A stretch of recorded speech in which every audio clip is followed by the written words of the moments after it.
தொண்டை நாட்டின் பாடல் பெற்ற திருத்தலங்களில் முதன்மையான தலமும் பஞ்சபூத தலங்களில் மண்ணுக்குரிய தலமும் அம்பாள் மணலால் லிங்கம் செய்து வழிபட்ட தலமும் சுவாமியின் திருவிளையாடலால் வெள்ளம் வரும்போது தழுவி காத்த தழுவ குலைந்த நாதர் சுயம்பு மூர்த்தியாக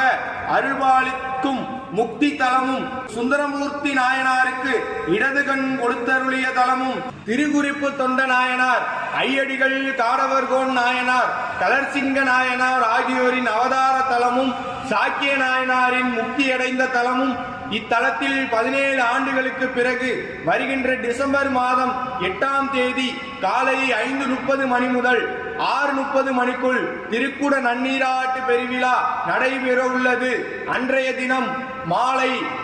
6 மணிக்கு மேல் சுவாமி அம்பாளுக்கு திருக்கல்யாணம் நடைபெற்று பெருமான் திருவீதி உலா